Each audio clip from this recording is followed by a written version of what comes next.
All right, with all respect, good night and welcome. Now, the question about the finance bill seems like a broken record, right? That the questions keep on coming again and again. These proposals that have been put forward this time seem and sound a bit punitive, but I'm not an expert, all right? We have experts in studio. We have Kwame Wino and Dr. Abraham Rugo, gentlemen. There's many things. Julian's earlier on was discussing this, in much more detail. But on the top of your head, Kenyans are asking, why does it seem like the government always seem to want more?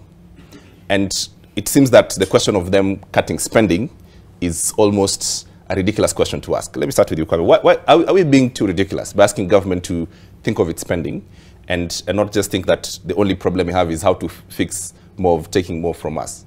No, we're not. I think, you see, we have to disabuse government from the notion that it can always say we need to buy this, and therefore, if you do not give it to us, the world will crack. We have to say, look, you might want to spend an additional 600 billion shillings more, but we are not prepared to pay it. And speak to the representatives, which is basically the National Assembly on the one side and the executive, and say, taxes are not about what you want to buy. Taxes are part of a conversation with our representatives about how much the burden that we want to bear and what share of that burden we are kicking into the future.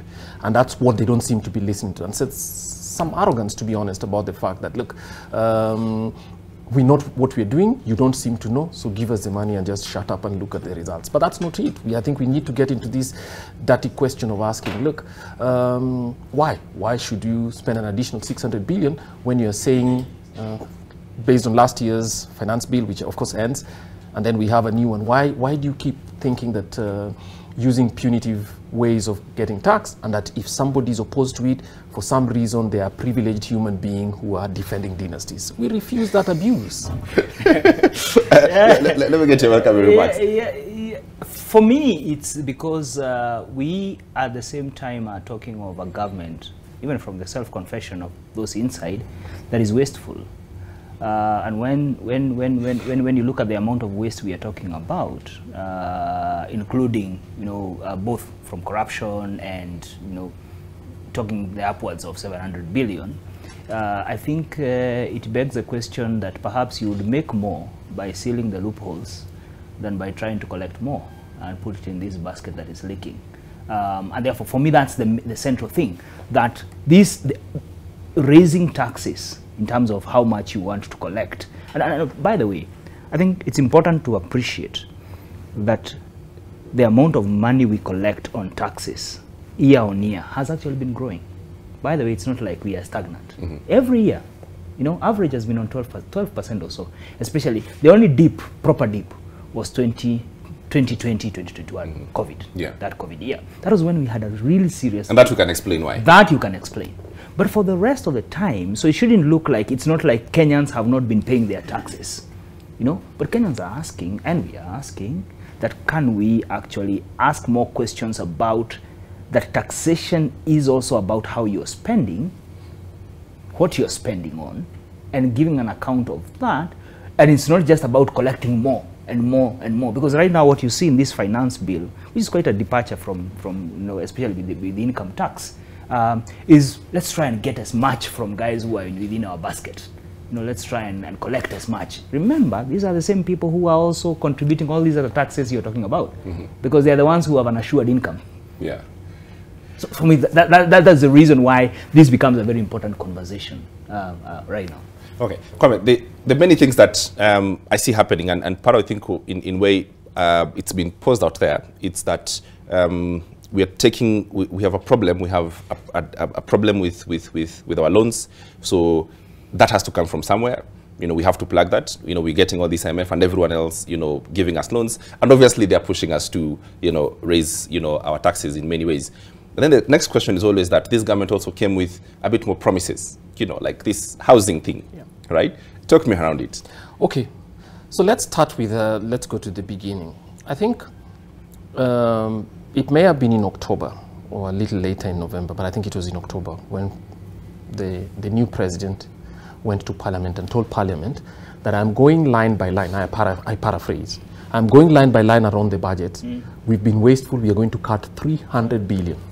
I had smoke coming out of my ears. That was good news. Regardless of what you thought about, that was good news. Yeah. We're going to bring a supplementary budget. When the supplementary budget was brought in, not only did they preserve what had existed, they introduced 13 new departments in the state and was spending an additional 59 billion. So what that says is this is an administration in its place of 4.5 months that has gone back on its word and spent an additional, right, 59 billion. 59 billion. Yeah. No, 360 billion, yes. Because they promised a 300. Which cut, they didn't do anything they with. did not, yes. Yeah. So they pushed us back that much. And then conceding that we are in a difficult moment and growth rates are actually falling, inflation has been high, it goes ahead to send a budget proposal to Parliament, which is 600 billion more than what was there last year. Somebody has to start saying, why are we speaking from both sides of our mouths?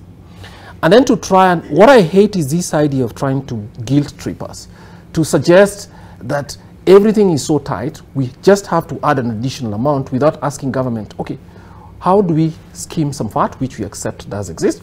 And the only reason we are being made to believe is we are spoiled people who are defending dynastic privileges and therefore asking.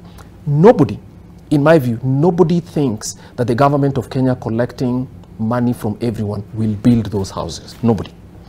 But we have a government here, yeah, and it's consistent with the manifesto, which had the word fund every second page. So they formed all manner of funds to spend, and have now decided that they need a slush fund called a housing fund. Yes. To give houses that nobody wants, as if we wouldn't do that again. Then we know that the National Hospital Insurance Fund, there's a proposal which, if implemented, will make public health insurance, if indeed NHIF is insurance, more expensive than private insurance for many people.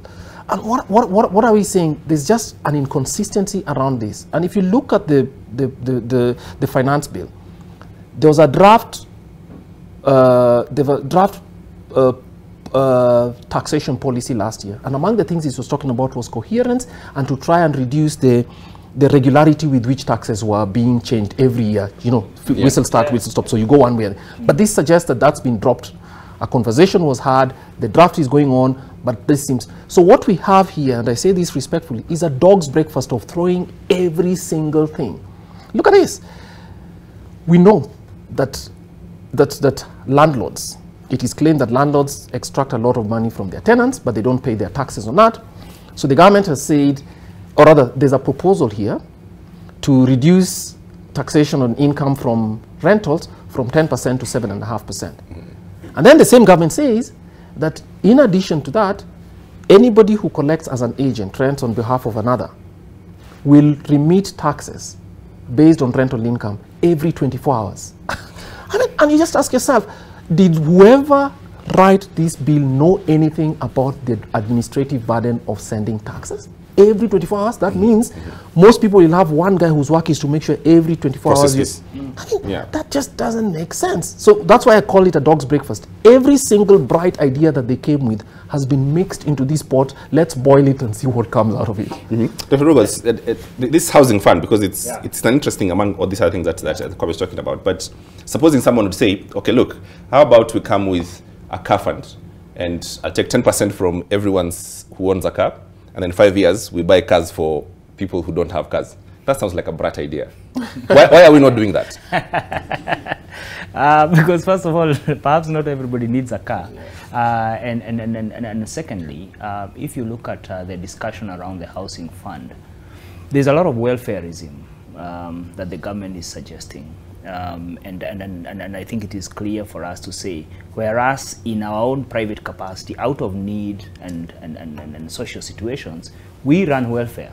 Every salaried Kenyan runs a welfare system because that's the one that people back at home depend on.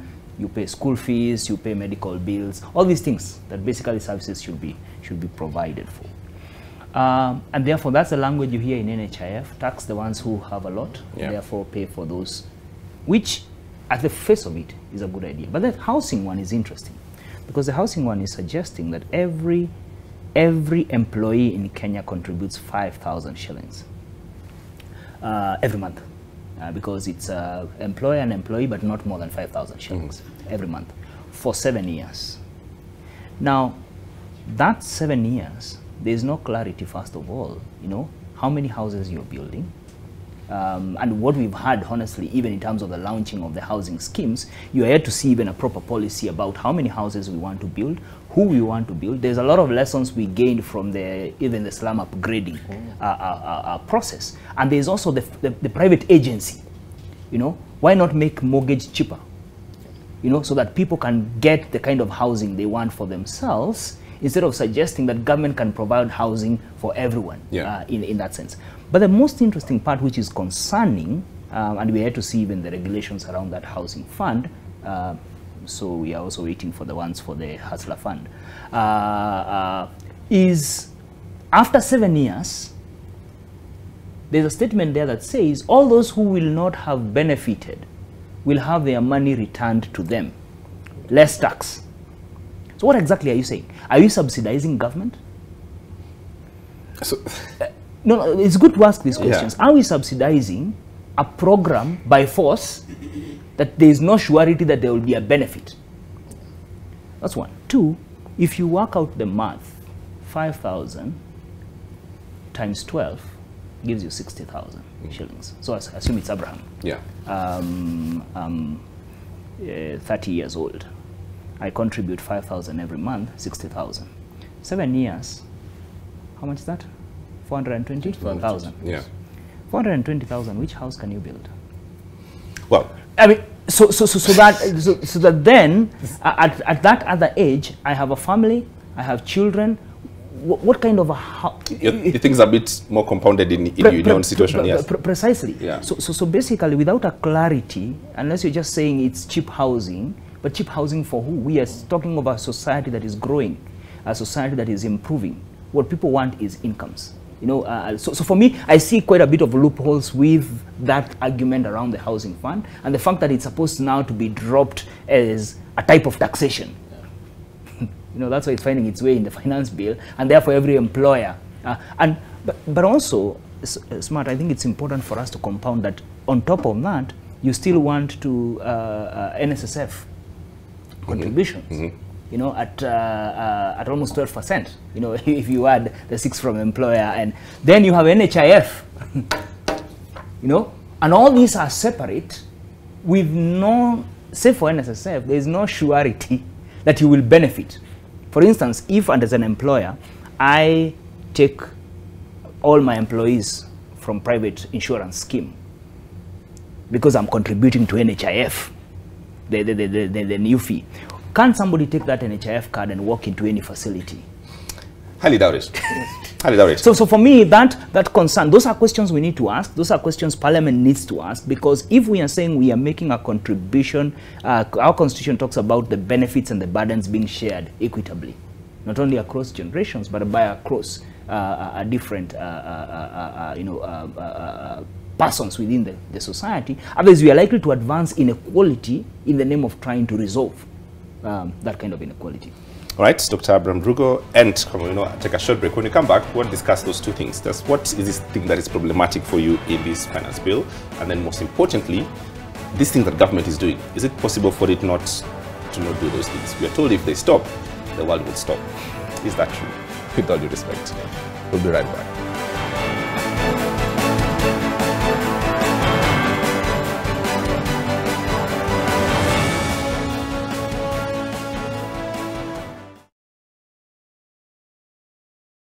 All transactions with DTB are secure. Achieving more for you is the least we can do. Because at Diamond Trust Bank, you don't just bank with us, you bank on us. In your paper this week, major lenders pull out of ECOP. China takes over funding as its firm clinched deals to build the $165 million US pipeline. Juba fears oil exports will halt as Sudan war rages. Plus our opinion leaders. Mugabe daughter's divorce case will open a huge can of worms. Generali Ulimwengu. Uganda collects trash as Sweden build roads to charge EV cars. Joachim Buembo. When rains bring joy and tears to Ugandans and Rwandans. Charles Onyango Obo. Society needs to open eyes and get up from its knees. Tingugi Magazine. Crossing hard borders. How civilians are escaping from Sudan war. For these and more stories, get your copy of the East African. Now I don't know what's going on with you two, but I'll have you know that I'm watching you like a hawk, and I will get to the bottom of what's going on. Mark my words.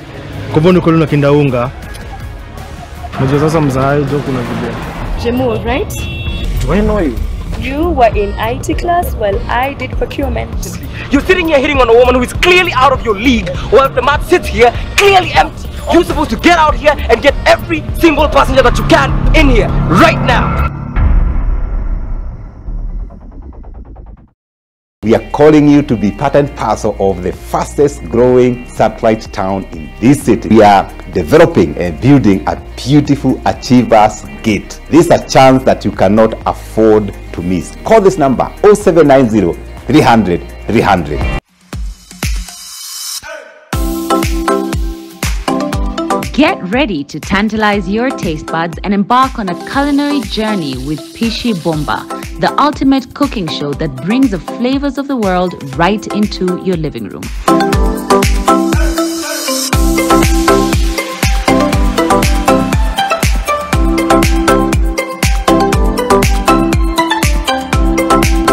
Tune in this Sunday at 6:30 p.m. with me, Claire Karatu, for a mouth-watering adventure. Pishi Bomba in association with Coca-Cola. Make your mealtime more magical. Buy any participating pack.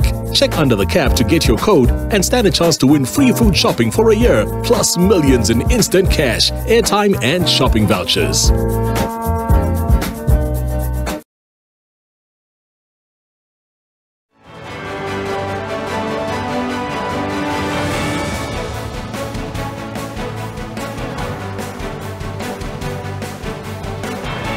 All right, welcome back. With all due respect, you're watching this live debate, and sometimes someone I want to get this specific question, and I think it's a tweet that was done by the senator of Kericho, and I think he said that there's absolutely no tax. I'll try and find it. There's, I mean, save for the housing fund, says everything is as is. They've not increased anything.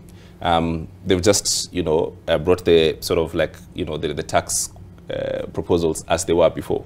Do you accept that? Because this is what we're hearing. There's two things of government that says one thing and completely does something completely on the opposite side. But is it true that the government and government pushing this idea that they're not doing anything new per se with these new tax proposals? Hey, then why do you need a new tax bill if you're not changing anything? Yeah. I mean, otherwise you'd leave last year's taxation finance bill to do the work that it needs to, because you can still have KRA collect. I mean, it's true. This is a radical tax bill. We have to be honest. So among the things it says, for instance, including things that courts already decided.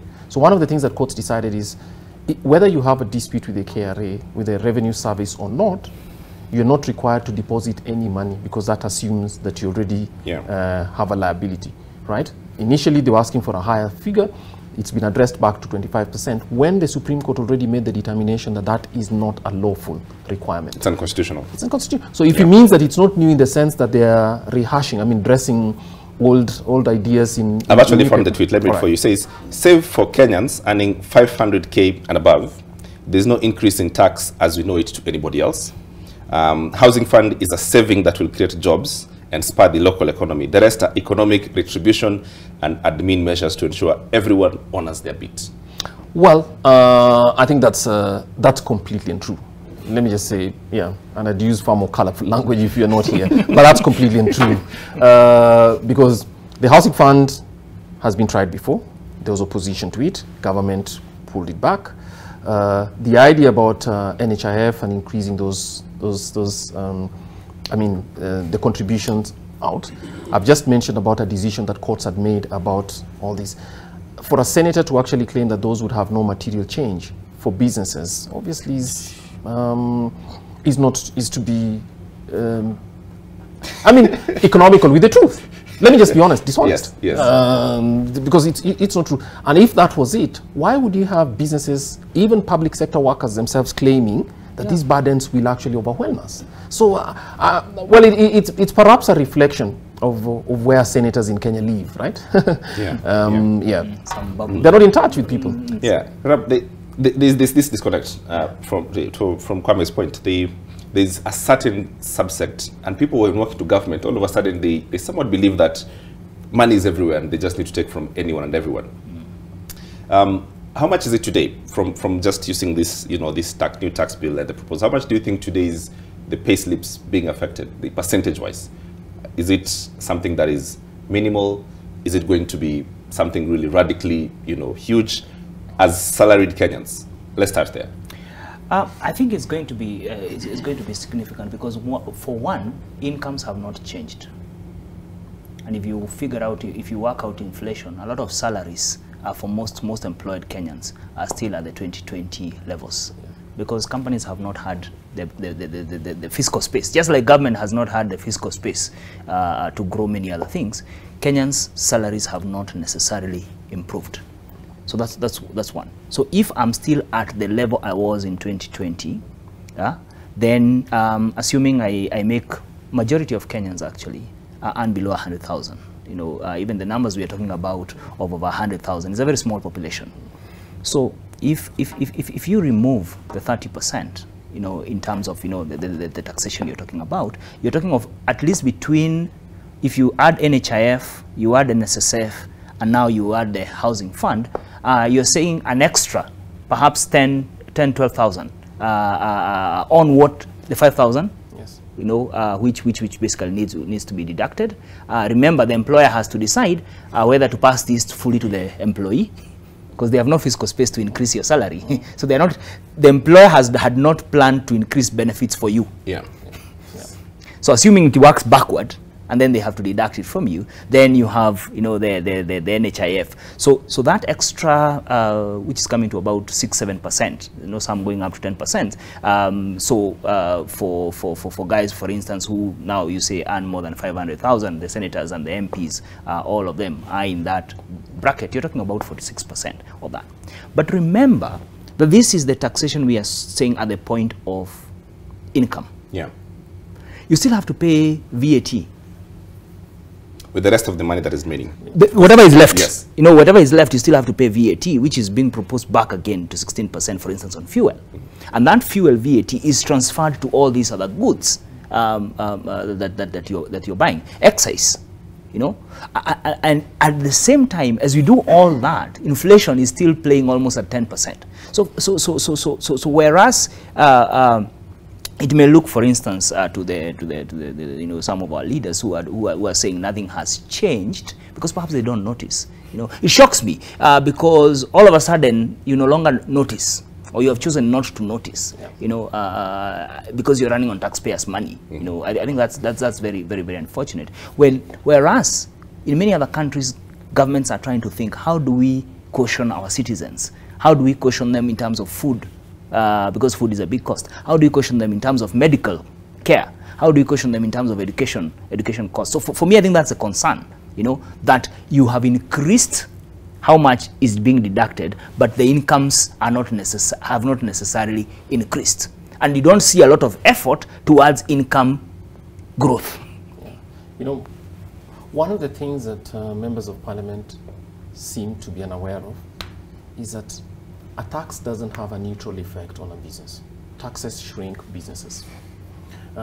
So for instance, if you ask an employer to have to contribute an additional amount, and they have, say, 20 members of staff, all earning different amounts, all these incidents basically giving 3% to every person so that it's matched on the other side, or 2% for the purposes of the housing fund so that it's matched on the other side.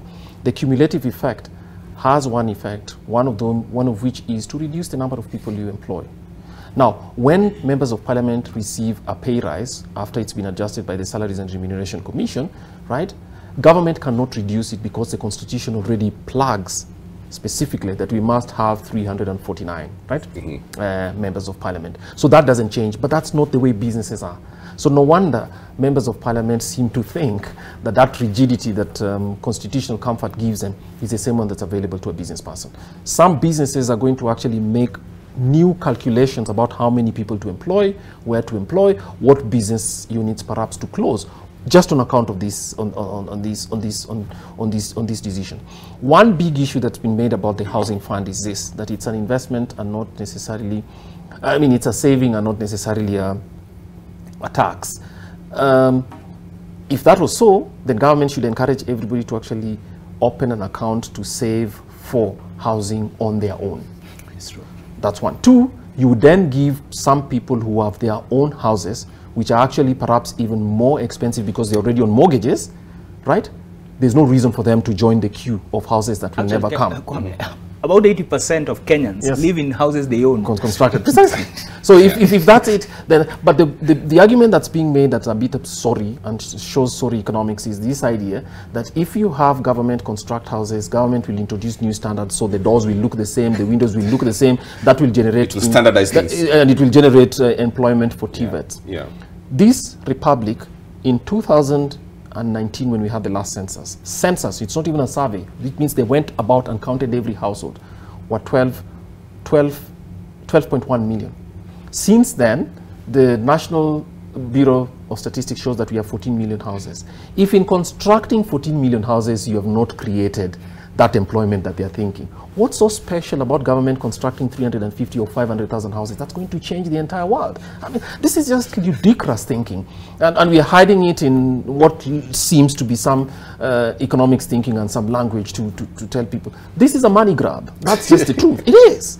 It is. Let's introduce the other side of the conversation. And again, the leader of majority at the Senate, who seems to be, very vocal about this tax. I mean, obviously, it's part of the messaging. And he says, any conversation on taxes without an accurate referral to the debt strain in Kenya, facing Kenya, is idle talk that should be ignored, whether from the opposition or the media. What the country needs is a dose of reality on how to steep the climb and not cheap brownie points. Good. I mean, I agree with him that let's talk debt. So we're spending about 70% out of every 100 bob. The last calculation, at least before the election, it was 65. I think now it's gone up. Yeah. It's dancing at least over 70. So assuming that's the argument, so why should Kenyans be the only ones to tighten up their belt? Yeah. Why shouldn't the belt be tightened on both sides? Why hasn't the government showed that we're really facing a strain and government does everything to tighten its own belt? How? By increasing how much you're spending? No. I don't agree with that. Yeah. First, we are not seeing an effort to cut the costs and expenses. I mean, with all respect, the program is called With Due Respect. David D has said government is wasteful. Former president told us we are losing about 700 billion. Yeah. It is the same amount of deficit. Yeah. But here's the red that if they stop this wastefulness, then the economy will collapse. If they stop going to the hotels, then the hospitality industry will collapse. You see, I actually think if David D made that statement, it is incomplete because he knows. I don't think David D would say that let's continue to waste because if we stop wastage, the economy will collapse. I'll find the exact tweet. No, I'm saying that's the reason I say. I know. That's the reason it's incomplete. Yes. Because I think what he should say, or rather, I shouldn't speak for him, but what I think is, you go into government intending to draft back, but the political consequences of reducing wastage are things that an administration is unprepared to confront. Correct. So what they do is you kick, quote unquote, it's like, I mean, there's this joke about a bouncer, right? I mean, a bouncer. You go to a place and you pick the guy you know is weakest, whom you can blame, yes, and you can claim is illiterate about how to manage an economy.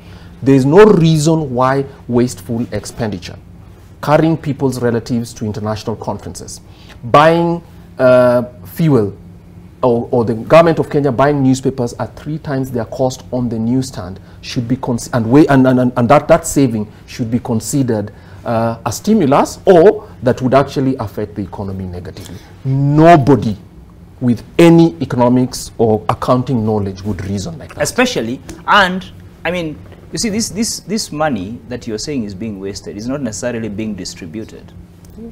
I mean, you will not meet with a government official saying, you know, guys, so I got this stuff and it's quite a lot for me and my family. Why don't you come and, you know, get some little?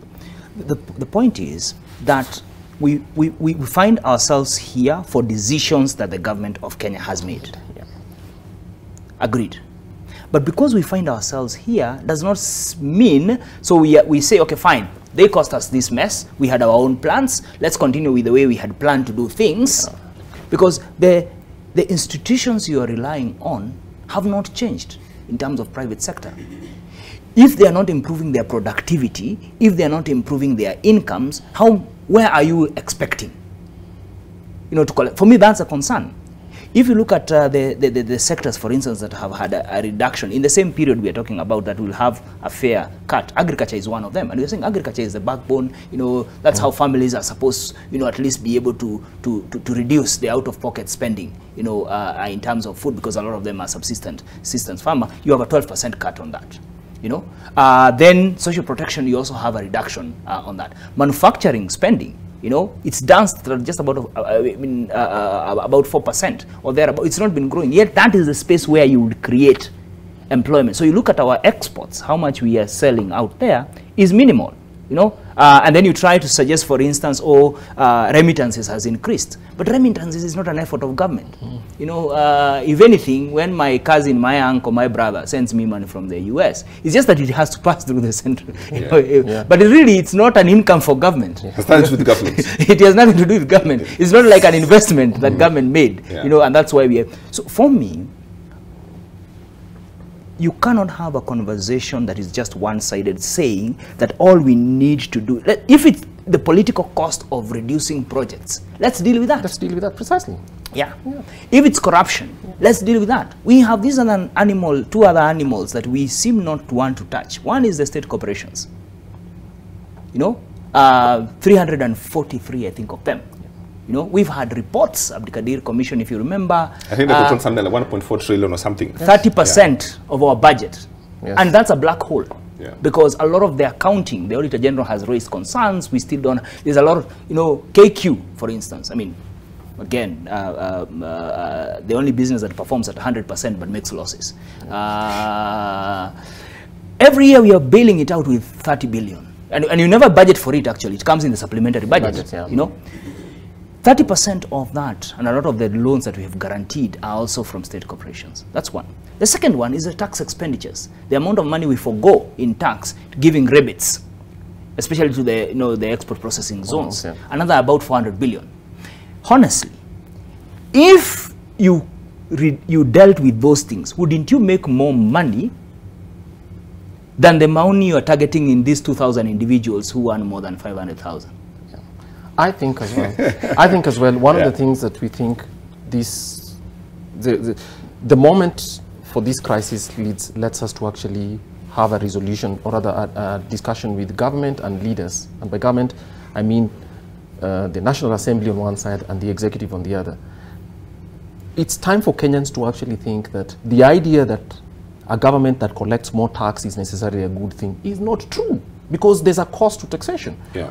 Kenyans spend 44–45% of their money in food. So for some households, when they have to pay those taxes because you've decided that a house is more important, it means kids have less to eat. So the idea that government success is measured by the size of its expenditure and by how much it collects in taxes is just something we actually say no. We need to actually ask ourselves, what is government buying and how much is it paying for it? All right, I want to come to that conversation, take a short break. Corporal Wino, Dr. Abraham Rugo. When we come back, this question of what can we do? You know, can we just sit here and lament? Can you do anything? And this expenditure, this question of what government actually spends, what are the things that I can actually tell them to stop doing when we come back from the break about this? Don't go too far.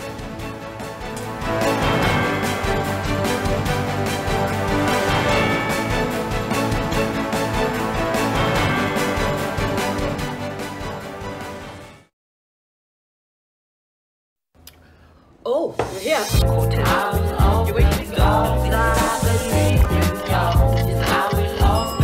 Friends becoming family. home-cooked meal, ice-cold Coke. That's the recipe for magic. Make your mealtime more magical. Buy any participating pack. Check under the cap to get your code and stand a chance to win free food shopping for a year, plus millions in instant cash, airtime and shopping vouchers.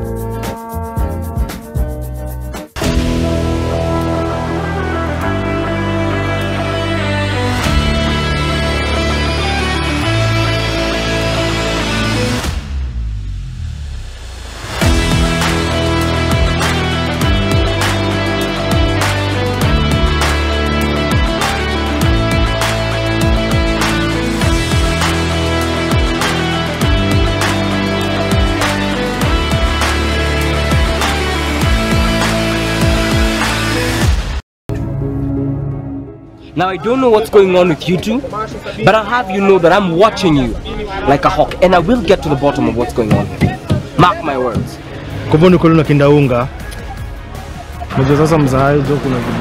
Jamul, right? Do I know you? You were in IT class while I did procurement. You're sitting here hitting on a woman who is clearly out of your league, while the mat sits here clearly empty. You're supposed to get out here and get every single passenger that you can in here right now. We are calling you to be part and parcel of the fastest growing satellite town in this city. We are developing and building a beautiful Achievers Gate. This is a chance that you cannot afford to miss. Call this number 0790 300 300.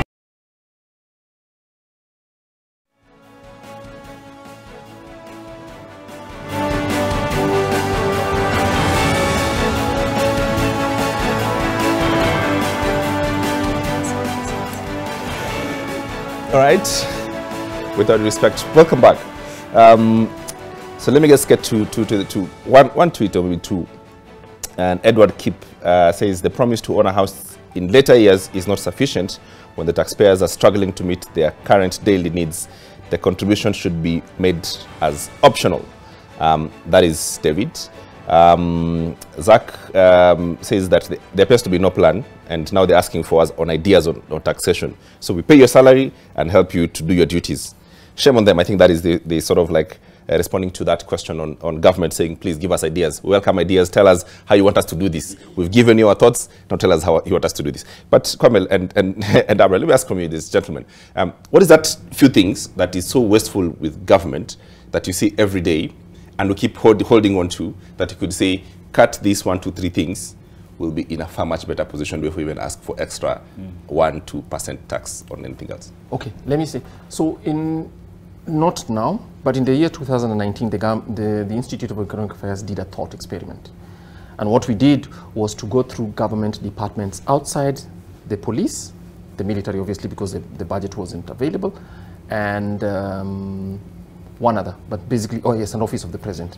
And we went through the books and actually totaled together how much money the government of Kenya was spending on fuel. On fuel, basically, because it's, I mean, the books are sufficiently itemized. So we went out there, fuels and all that, and put them all together. The amount we found suggested that at the rate, at the fuel, the diesel, the cost, the price of diesel in 2019, the government of Kenya was spending close to, I mean, upwards of 100,000 liters of fuel per day. Remember, this is outside the police and outside the military. Where are we going? So it is clear that either we have too many cars or that fuel is not necessarily all being consumed within government. That's one. The Auditor General has also showed that there are government departments, including those that people think we shouldn't mention, that buy newspapers or have contracts with suppliers of newspapers, right? Including newspapers developed by this media house, right? That pay 3.5 times what the price of the news agent would be. Yeah. That cannot be prudent use of public money. So there are all these simple things. Third,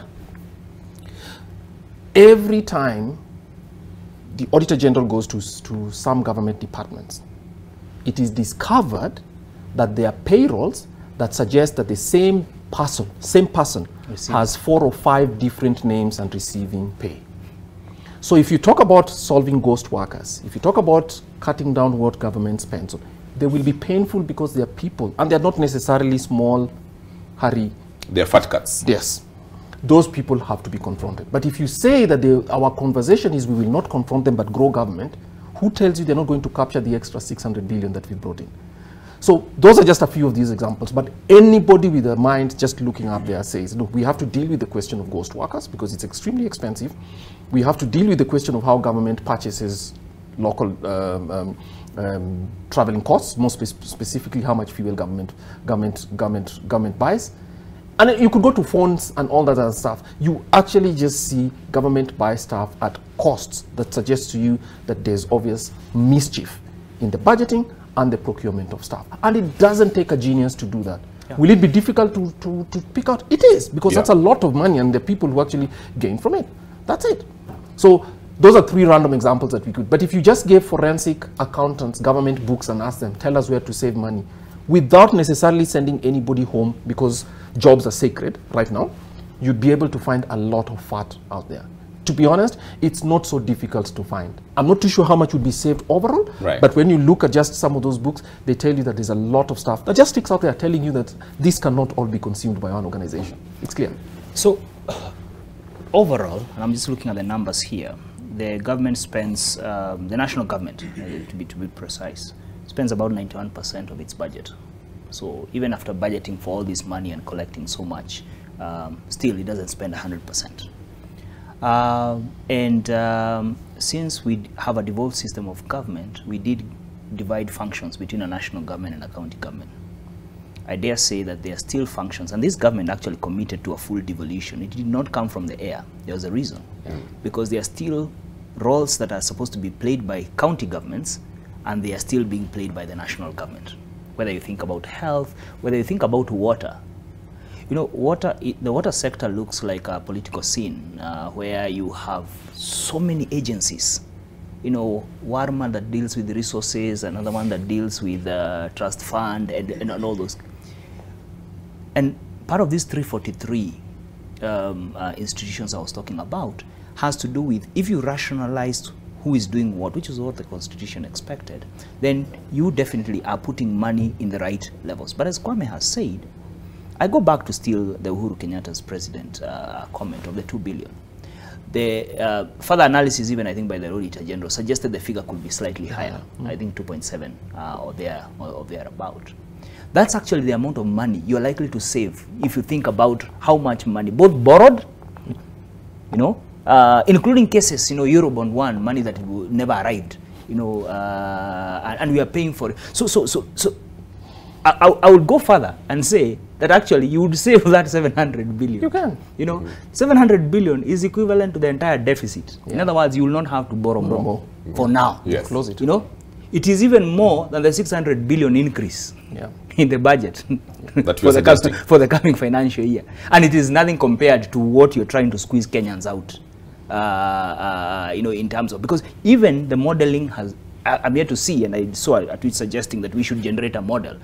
Government is the one that we have paid that has the money and the, you know, the experts to generate those models at that level. But I don't think there's a model that has shown how much you will gain by implementing all these taxation measures. 2, how much will be lost because of just the increased burden. Because it almost suggests every now business must have a tax department. You know, a guy who, because if it's PesaPap, if by the time you close business, you need to send something to KRA so that it reflects in the next. So for me, rationalization of functions, I think, is a critical piece. State-owned corporations, figuring out, you know, what they're spending on and what they're not spending on, would also do you know, make a lot of, and I think for me that is where then you would save this almost 700 billion that you are losing every finance. Because when you look at how other countries run, including where our president was yesterday in the Netherlands, the king and the, you know, the officials he was meeting, many of them have one car, one official car, one. And they still find their way. Some even ride. You know, and still find their way. I studied in Germany. The chancellor had like a fleet of 3, one car in front, the car they're using, and another security. But so this living big you know, and every time you have even a change of administration, you have a whole new fleet of cars. Now we are talking about, you know, first ladies and building, all this construction. But lastly, is just the level of inflation of prices, even for projects. You know, and there's been this common example that has been used in just how much Ethiopia spent to build the equivalent of the SGR, and how much we spent. You know, we spent several times, you know, and we have a lesser of what they have on the other. So that inflation of prices, I think, is a critical. So for me, unless you are taking a strong leadership decision to guide, we cannot keep blaming politics and pointing fingers to, you know, to things that don't exist. You know, we know where the issue is. Let's go ahead and fix it. Kwame, this obviously it's politics, and we cannot discuss budgets without, you know, the political sort of will to do the things that you're suggesting to do. And the question of this is, it's a new government, so we come in, we have a whole proposals, and you have to give them, they're committed to their talk and their plan, you know, in the very least, at least to fund it, or at the very least to make sure that these things look like it's being done. What is sort of like the political nuance of where the country is in such a kind of a budget, knowing where we're coming from, and say, well, this is a problem that was created by the other administration in any case, and we now have to clean up? Okay. I mean, even the idea that this is an entirely new administration is debatable, but that's politics. Because the gentleman who's president now in 2019 told us, right, that the standard gauge railway was going to break even in that year. I mean, but let's go back to the question you're asking about the politics and the nuance. There is nothing completely wrong with a new administration changing priorities. Correct. That is what they quote-unquote sold to Kenyans, and that's why they got the result that they got. There is nothing completely. What they cannot tell us that they do is in the situation in which they have to tell us that it's just additive. So the other guys had bad ideas, but we'll keep their bad ideas and then add our own good ideas on top. I think part of what you do, leadership is about choices. And often the choices are what you say no to. And if there's been wastage, or if there's been bad investments or bad loans by the other administration, the first thing you do is actually say, we need to make space for our better ideas by cutting the others. What they're doing is telling Kenyans, you continue to pay for the bad ideas, and we're just adding our good ideas on top of it. And that's completely unimaginative. That's the idea. That's what it's telling me, that we're not prepared to make any cuts. All we'll do instead is add new offices. And because we've added those new offices to give us more efficiency and to allow us to implement what ideas our triumph was based on, we are too lazy or scared of cutting away the bad ideas so that we can create space for our own. So we'll just go ahead with both of them nevertheless. I think that's the implication of what this has been. Mm-hmm. I also think that, I mean, just to reemphasize what Abraham has said, you know, the state corporations and public corporations in Kenya are very interesting. Many of them, you understand when a corporation is profit-making or expected to run at a profit. But when a corporation is entirely dependent on public money, and it is not connected to IFMIS, Government Financial Management Information Systems, which means it's very difficult to both audit but also to control in terms of its expenditures, you know a lot of wrong things are going to happen there. Yes. So I don't think there should be an excuse, and Parliament should be a little bit more, have more spine on this without making this the contest between political parties by saying any institution that is 100% funded by government of Kenya should have its own accounts in the financial management system, just like every other state department are. So what most of these people do is they get themselves outside IFMIS, and then they can do a lot of mischief with the money that they do, which is less available to other ministries, departments, and agencies of the public sector. So I guess that's one. Some of these things are really, you know, when an administration is elected, they have the luxury to even say that they're going to create a chocolate factory for all of us or in every county.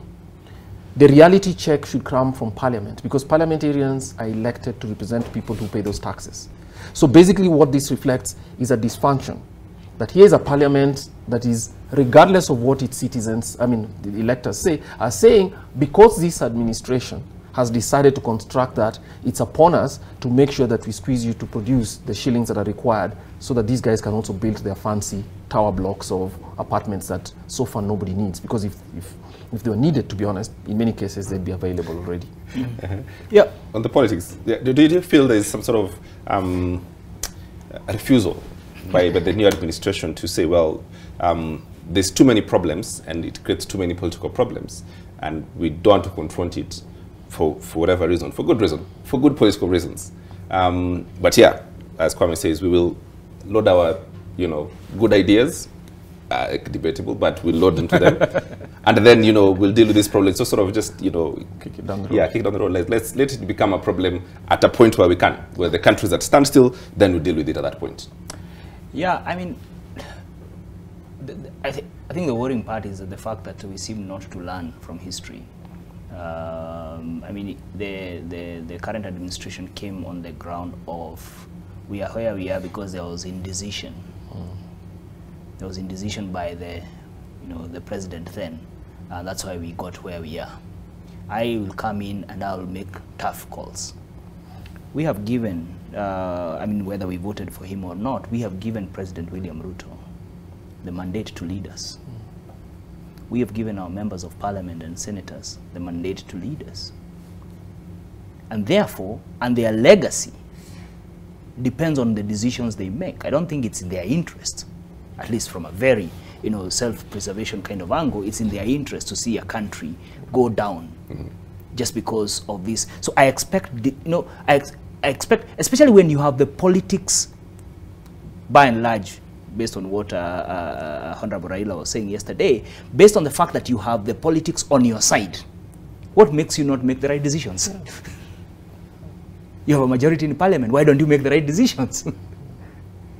Why don't you call the bluff and say, guys, we cannot continue to run like this? We cannot continue to run a regressive tax system, where we are charging the person who wants 100 shillings and wants 100,000 shillings, same VAT on the goods they buy. And we are not providing the commensurate, because you see, it's a social contract. We give the government responsibilities and we have a right to get certain services. On the other hand, we pay our money. So for me, I feel the political moment is ripe to make the right decisions, to make the tough calls. Because what else do you need than this kind of environment? It's exactly what we thought perhaps the previous administration would have done when they, of course, they were all together. Yeah. So I feel it's a great opportunity to make the tough calls. Say we cannot continue spending like this, we cannot continue wasting like this, we must bring this to a stop, because finally, when it comes to bite, it will bite everyone, and even to our leaders. Yeah. I think they need to appreciate that when it bites, it will bite everyone. It will not spare. I mean, we cannot just say, like Abunuasi, you guy, hold your house up there. I'm moving down. I'm moving mine. I don't care. I don't care what happens to you. Mimi nimehama. Let your stay there. You take care of yourself. Yes. Mimi nimehama. No, I don't think it's like that. It will affect all of us. And for me, I'm calling for that appreciation. That on one hand, yes, policy making, but on the other hand, you're also a consumer of the same policies. Yeah. Okay. What can we do? Say many Kenyans here, those who are watching, they are saying, well, okay, so we are stuck. Here it is. Yes. It looks like they will get their way anyway. So what can we do? Well, let me say what ideas we should give them first before we throw our hands in the air. Because I think throwing our hands in the air is giving them a very easy victory. And they learn that all they do is speak. It's to overwhelm us with speak. Yes, and then So it's always not perfect to compare a household or a farm to government, but there are certain things that are parallels. When a farm has debt and your solvency is in question, there are certain things you do. You actually reduce your costs and you offload assets. The government of Kenya has certain assets of value that can actually be offloaded. And then when that happens, you also don't take on new obligations that are going to make your liabilities even higher. So when you hear promises that corporations that have been running losses and have been supported by government are still going to be supported because it's politically expedient. Here I'm talking of sugar factories, for instance, and everything else. We are sinking deeper. That's not good statements. Government of Kenya has some choice assets. Be it land, be it property in companies quoted in the exchange, I don't have to mention them, and others that could be privatized. The privatization plan, in my view, was actually a good one. Now, there are people who will claim that if you bring those assets right now to the market, you will not get premium value for them. Sorry, you can't wait. If there needs to be a fire sale, then you have a fire sale if you're going to be auctioned. We're going to have this. Yes. Yes. Because it's going to happen one way or the other. Yes. So if government cannot even pay wages, where even judges whose income and wages are protected by the Constitution are receiving their wages close to 3 weeks late, and it's unprecedented, you're in a ground in which you do not pretend that you have choices that you don't have. And the final one is we have to stop infantilizing Kenyans. The belief that we just keep ourselves rotating cranking out some magic. You guys just watch us. We are smart people. We're cranking out some magic. You just watch us. But speak to Kenyans. Kenyans already know some things are not right. It's probably worse than this administration thought. And you simply say, the promises that we gave you, those magic bullets that we will have to wait on them. Fly, yeah. Speak to people like adults. Why isn't that happening? And it cannot be done. I'm not too sure why.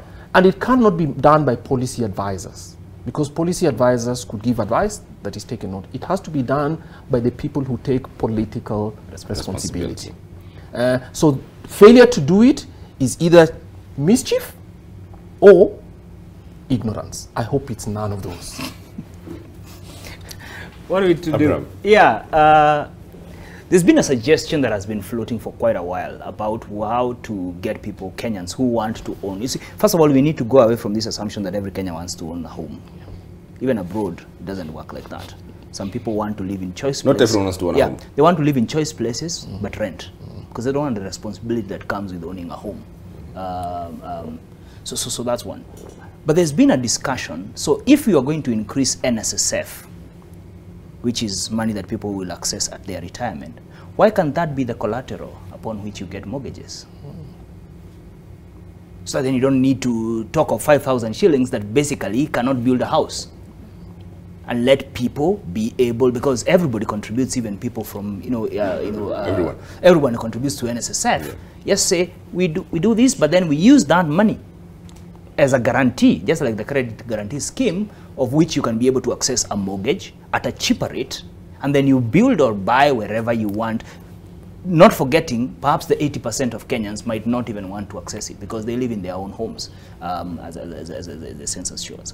So for me, I think that's one idea. Two, I think we will not run away from the fact that, and I want to emphasize what Kwame has said, that we have to have hard conversations of saying some things will have to wait. The next 2 years, the numbers are clear. We are paying quite a number of interests and even some principal payments, 2023, 2024. Yeah. Then we'll take a breather until 2028, 2029. Yeah. It's a fact. So say, some of these things, guys, chillax, we will get them at a later point. Because we have a plan. Well, I mean, we can discuss the plan, yes. You know. Yes. But Kenyans are willing to have that kind of a conversation. But as you do that, let's also agree on a minimum of things that you are going to fix with the resources available. With this 35 shilling that is available, and the money you save from, sealing the loopholes of wastage. And what can you do with it? For me, education. The things that take household incomes, the disposable income, health, education, and to some extent food. Not to some extent, to a big extent, food, especially in urban areas. Yeah. Once you deal with that, including supporting local production of food, so that it's not always you're running, to expend even the extra forex on. But lastly is the energy question. I think we've gallivanted around this, the Sinai style, on the energy question. We now have the resources and the assets to transition quite a number of Kenyans to renewable energy, to solar, to wind.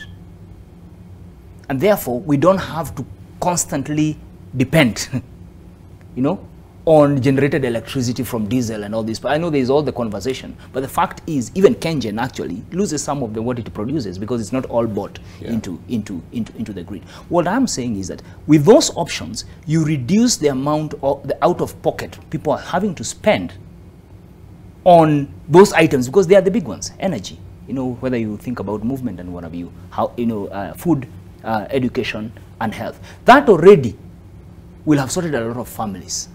Okay. Yeah. So unless we are dealing with things that affect people at that level, I don't think this conversation will remain a conversation of we have a government that we are unable to trust, because at the end of the day, I think it's Sakaja who said, there is no difference between somebody in Kisumu or in Kiambu or in Lamu who is hungry. They are all hungry and they are all struggling. What Kenyans want right now is incomes to be able to meet their obligations. We cannot try to create a welfare state that we cannot sustain. Yeah. Take us home. Come, 30 seconds. Okay, well, I think it's just speaking as adults. Some tough times are going to come. I think the good thing, let's also say there's a good thing.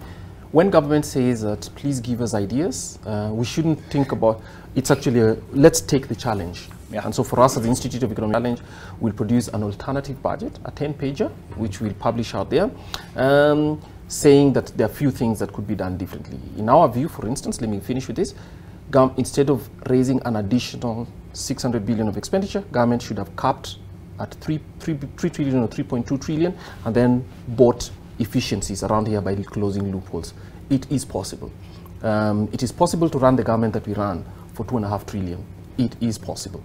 So in our view, we cannot continue to chase pockets in Kenya to fill for the inefficiencies of government. But I think the opportunity that is available should be taken by Kenyans. Send all those memorandums to both the Treasury, but also to Parliament, so that you can be, you're hard, because Parliament needs to hear us. This tax burden, we are unwilling to carry. All right. And to add, I think Kenyans also not in public participation, and I'm encouraging as many Kenyans, write to your MP, write to your senator, write even an open letter to the president. That's part of our public participation. But that does not mean that all of us must struggle to get ideas. Parliament is a house of questions. Let's raise questions. And just say I'm unhappy with this. Yeah, let's raise questions about the realities we are facing. That's the essence of public debate. Otherwise, we cannot hold back and say, let's watch. Because I don't have any ideas. Yeah, because I don't have any ideas. Ask questions. Yes. All right, Dr. Abraham Rugo, Country Manager, International Budget Partnership. Thank you very much for coming with us. And Kwamawino, CEO, Institute of Economic Affairs. Yes. Thank you very much. Thank you. Thank you. Sana. Yes, as you've heard, please, and as my colleague Julian keeps saying, please write, email, and as colleagues say, talk to your MPs. Let them know that your thoughts and opinions, your ideas, please let them know. Yeah, this is public participation as well. With all due respect, have a lovely night. My name is James Smart.